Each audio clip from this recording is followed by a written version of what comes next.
Hey guys, welcome back to my channel. तो कैसे हो आप सब? आई होप आप सब अच्छे होंगे, मज़े में होंगे। मैं भी बढ़िया हूँ। तो गाइस, आज की इस वीडियो में मैं आप सबसे शेयर करने वाली हूँ अपनी लेह लद्दाख ट्रिप के बारे में। तो अगर आप भी लेह लद्दाख जाने का प्लान बना रहे हैं तो ये वीडियो आप सब के लिए बहुत ही यूज़फुल होने वाली है। And I promise you guys, ये वीडियो देखने के बाद आपको कोई और वीडियो देखने की ज़रूरत नहीं होगी। इस वीडियो में मैं आप सबको बताऊँगी कि आप लेह लद्दाख किस सीजन में जा सकते हैं, कैसे जा सकते हैं। मतलब अगर आप बाइक से जा रहे हैं तो वहाँ पे आपको कितना खर्चा लगेगा, उसका रूट क्या होगा, टाइम कितना लगेगा, और या फिर आपको फ़्लाइट ज़्यादा कन्वीनियंट होगी, वहाँ पे आप कहाँ रहेंगे, आपका टोटल बजट कितना होगा, वहाँ पे आप कहाँ कहाँ घूम सकते हैं, आपको कितने दिनों के लिए वहाँ पे प्लान बनाना चाहिए, वहाँ खाने में क्या क्या मिलेगा, आपको प्रिकॉशन क्या लेने हैं। वहाँ पे कुछ प्लेसेस ऐसे हैं जिसके लिए आपको परमिट लेना पड़ता है, तो वो आप परमिट कैसे लेंगे। इस वीडियो में आपके सारे सवालों का जवाब मैं आपको दूंगी। तो इस वीडियो को आप प्लीज़ पूरा देखें। आधी अधूरी नॉलेज किसी भी काम के लिए अच्छी नहीं होती है, तो प्लीज़ वीडियो को पूरा ज़रूर देखें। तो गाइस, वीडियो को स्टार्ट करने से पहले अगर आपने मेरा चैनल सब्सक्राइब नहीं किया है तो प्लीज़ मेरे चैनल को सब्सक्राइब ज़रूर कर दें और साथ में बेल आइकन को प्रेस करना ना भूलें। इससे आपको मेरे हर वीडियो की अपडेट का नोटिफिकेशन मिल जाएगा। तो अगर ये वीडियो में दी गई नॉलेज आपको ज़रा भी पसंद आती है तो प्लीज़ मेरे वीडियो को लाइक और शेयर ज़रूर करें। चलिए, तो गाइस, सबसे पहले हम ये देख लेते हैं कि लेह लद्दाख जाने का जो सबसे अच्छा सीज़न है वह कौन सा है। तो गाइस, लेह लद्दाख जाने का जो सबसे अच्छा टाइम है वो है मई से अक्टूबर, क्योंकि अक्टूबर के बाद वहाँ पे हैवी स्नोफॉल के कारण लेह लद्दाख के रास्ते को बंद कर दिया जाता है। लेह लद्दाख को मिड 15 मई में अक्सर खोला जाता है। तो हम बात करते हैं मई से अक्टूबर तक का।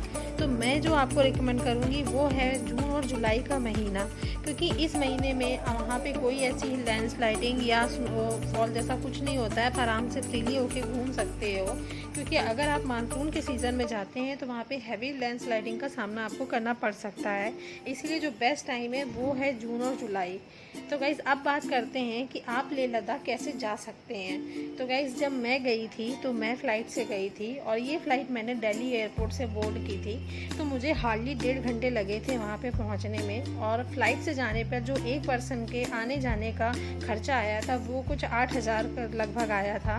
तो अगर आप बाइक से जा रहे हैं तो उसके दो रास्ते हैं। पहला जो रास्ता है वो है मनाली होते हुए स्पीति बाईपास से लेह जाना, और इसकी कुछ अराउंड दूरी आती है 450 किलोमीटर। और जो दूसरा रास्ता है वो है श्रीनगर से कारगिल होते हुए आप ले जा सकते हैं, और इसकी कुछ दूरी है 420 किलोमीटर आपको लग जाती है। तो गाइज़, अब बात करते हैं कि कौन सा ज़्यादा अच्छा कन्वेंस है वहाँ पे जाने का।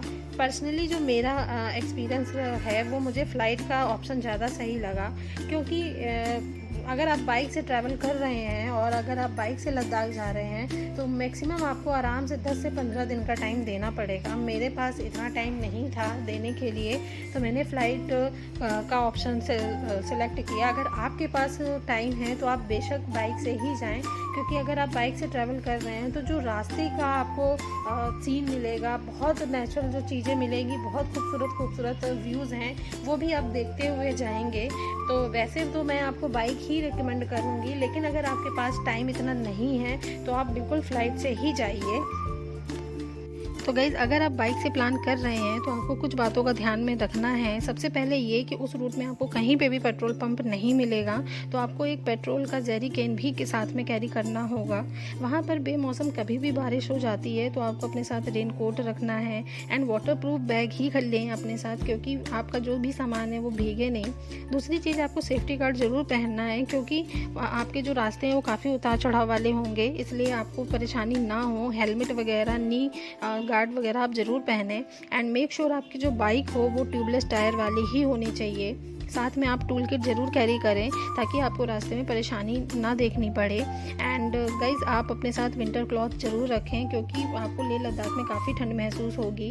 एंड आपको वहाँ पर पहुँचते ही एक पोस्टपेड सिम लेना है, क्योंकि वहाँ पे किसी और स्टेट का सिम काम नहीं करता है, इसलिए आप अपने साथ सिम एक ज़रूर वहाँ पे पोस्टपेड लें ताकि आप अपने घर से जुड़े रहें और आपकी जो जर्नी है वो काफ़ी इंजॉयबल हो। अब बात करते हैं कि आपको गाड़ी का परमिट कैसे मिलेगा।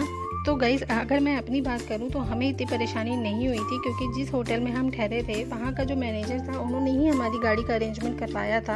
अब चूँकि गाड़ी वहीं की थी तो उन लोगों ने ही हमारा परमिट का अरेंजमेंट करवा दिया था, तो हमें इतनी परेशानी नहीं हुई। लेकिन अगर आप बाइक से या कार से ट्रैवल कर रहे हैं तो फिर ये आपको परमिट कैसे मिलेगा, चलिए ये देख लेते हैं।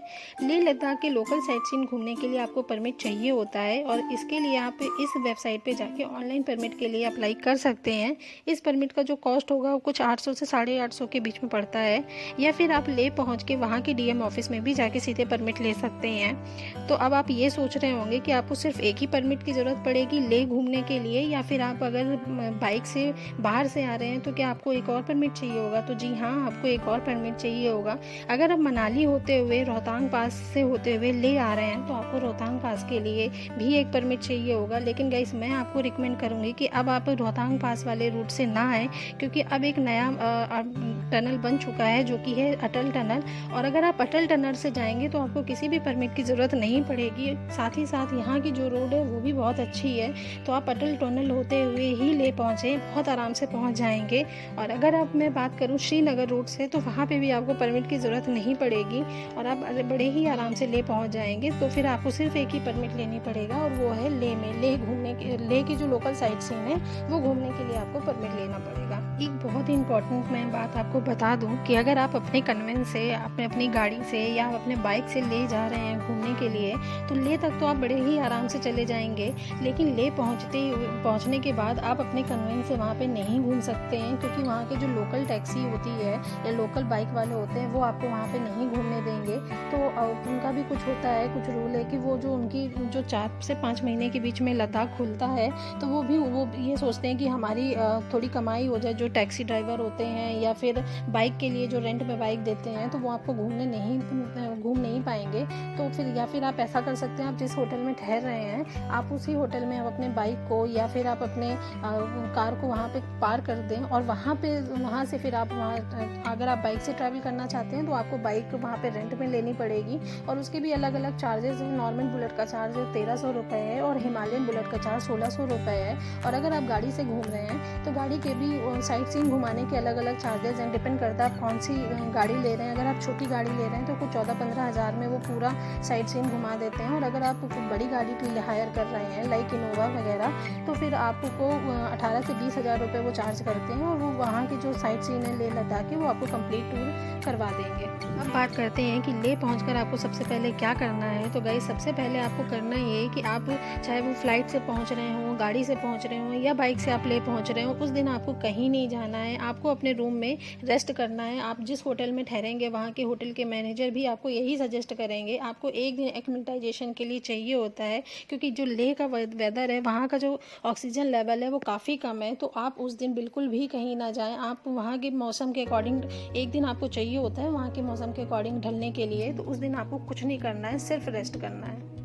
ये दोस्तों अब बात कर लेते हैं फूड की। तो वहाँ पे आपको खाने का क्या चार्जेस पड़ेगा। तो फ्रेंड्स यहाँ पे जो आपको खाने का चार्ज मिलेगा वो दूसरी जगह से यहाँ पे थोड़ा सा कॉस्टली पड़ेगा, क्योंकि इनको सिर्फ 4 से 5 महीने ही मिलते हैं कमाने के लिए। तो ऑफकोर्स यहाँ पे जो थोड़ा खाना है वो थोड़ा एक्सपेंसिव होगा, और एक टाइम का जो खाना है वो अराउंड आपको 200 से 250 रुपये पर लग जाएंगे जो खाने का प्राइस है। बाकी वहाँ पर आपको मोमोज एंड मैगी वगैरह तो आपको जगह जगह मिल जाएगा, लेकिन जो खाने का प्राइस है जो प्रॉपर इंडियन फूड होता है वो थोड़ा सा आपको एक्सपेंसिव पड़ेगा।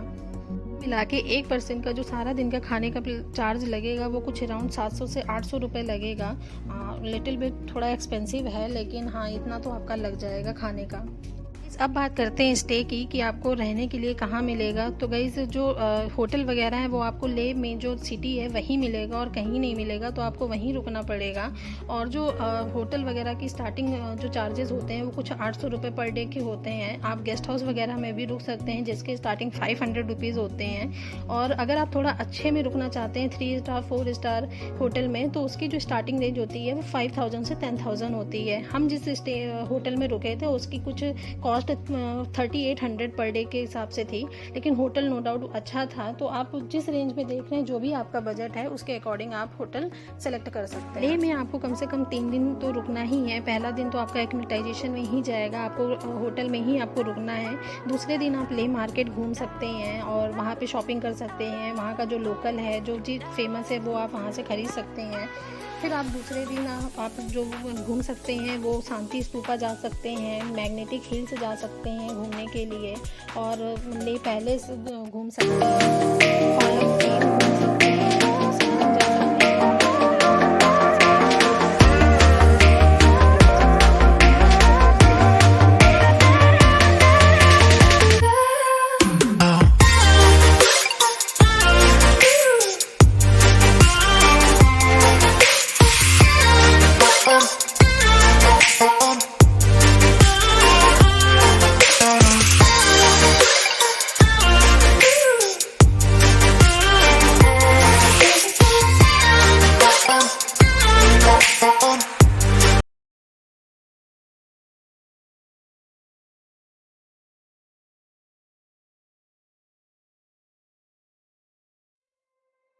तीसरे दिन आप लेह लद्दाख में घूम सकते हैं।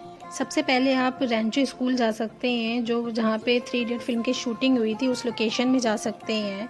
सेकंड आप हेमिस मोनेस्ट्री करके है वहाँ घूम सकते हैं, बहुत ही खूबसूरत मोनेस्ट्री है। एंड एक थिस्की मोनेस्ट्री है, वहाँ जा सकते हैं आप। से पैलेस घूम सकते हैं, वहाँ पे एक थारू करके जगह है, वो घूम सकते हैं। तो ये आप 2-3 दिन में लेह में रुककर आप वहाँ पे लोकल में जो साइट सीन है वो घूम सकते हैं।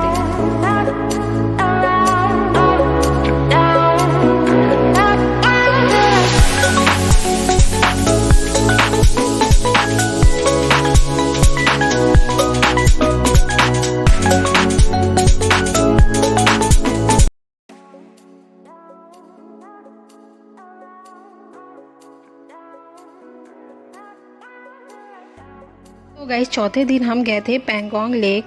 यहाँ पर जाने के लिए आपको परमिट लेना पड़ेगा। अगर आप वहाँ पे की लोकल टैक्सी से जा रहे हैं तो ये परमिट वो खुद ही अरेंज करवा देते हैं। अगर आप खुद की कन्वेंस से जा रहे हैं, लाइक वहाँ की जो टैक्सी है या फिर बाइक से आप अपना खुद ड्राइव करके जा रहे हैं, तो ये आपको परमिट अरेंज करवाना पड़ेगा। तो ये या तो आप ये काम कर सकते हैं कि वहाँ की DM ऑफिस में जाके आप ये परमिट ले सकते हैं, या फिर आप किसी भी एजेंट के थ्रू ये परमिट वहाँ पर बनवा सकते हैं। गाइस, पैंगोंग लेक जाने के लिए आपको कम से कम 5 घंटे लग जाते हैं, तो सेम डे वापस आना तो मुमकिन नहीं हो पाएगा। तो आपको रात को वहीं स्टे करना पड़ेगा, पैंगोंग लेक के जस्ट सामने। वहाँ के जो लोकल लोग होते हैं वो छोटे छोटे कैंप लगाते हैं, और वो कुछ पर नाइट के लिए कुछ 2,500 से 3,000 रुपये पड़ते हैं, और वो काफ़ी आरामदायक होते हैं। तो आपको बिल्कुल भी परेशानी नहीं होगी। पैंगोंग लेक में काफ़ी ठंड लगती है, लेकिन जो वो टेंट होते हैं वो काफ़ी गर्म होंगे। टेंट की वजह से ये नहीं है कि टेंट कपड़े का होगा तो ठंड लगेगी, ऐसा कुछ नहीं होता है, बहुत आरामदायक होते हैं। तो आप नाइट वहीं स्टे करें। आप जब सुबह उठेंगे तो जो सनराइज़ आपको देखने को मिलेगा वो आपको बहुत खूबसूरत मिलेगा, और पैंगोंग लेक बेहद खूबसूरत जगह है। जैसे कि लोग बोलते हैं कि धरती का स्वर्ग, वो आपको यहाँ पे बेशक देखने को मिल जाएगा। इतना सुंदर नज़ारा देखने को मिलेगा कि आपका वहाँ से आने का बिल्कुल भी मन नहीं करेगा। तो दूसरे दिन जब आप पैंगोंग लेक से वापस आएंगे तो आप चागला पास में भी आप फ़ोटो सेशन कर सकते हैं। यहाँ आपको बर्फ़ की ऊंची ऊंची दीवारें देखने को मिल जाएंगी। यहाँ पे कंटिन्यूस ग्लेशियर का पानी आता रहता है। आपको जगह जगह कुछ ऐसी रिवर मिल जाएंगी जो बिल्कुल जमी हुई होंगी। हमें भी एक रिवर मिली थी, जो कि मैं सितंबर के मंथ में गई थी, तो वो उतनी जमी हुई नहीं थी। लेकिन अगर आप मई या जून के सीज़न में जाते हैं तो आपको ऐसी कई सारी वहाँ पर जो रिवर मिल जाएंगी जो बिल्कुल भी जमी हुई होंगी। यहाँ तक कि जो पैंगोंग लेक है वो भी सर्दियों के मौसम में पूरी तरीके से जम जाती है। आप उसके ऊपर अपनी गाड़ी चला सकते हैं, वो इतनी जमी हुई होती है। वापस आते हुए आपको बहुत ही खूबसूरत नज़ारे देखने को मिलेगा।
तो गाइस 5 डेज़ आप नुब्रा वैली जा सकते हैं। नुब्रा वैली को लद्दाख का राजस्थान कहा जाता है। बात की जाए नुब्रा वैली की खूबसूरती की, तो यहाँ पे देखने और घूमने के लिए बहुत ही खूबसूरत जगहें हैं जो नुब्रा वैली को एक मस्ट विजिट प्लेस बनाता है।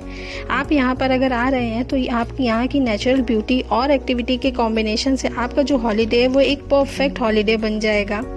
नुब्रा वैली जाते टाइम आपको खारदुंगला पास मिलता है जो कि पूरी दुनिया का हाईएस्ट टॉप पॉइंट है।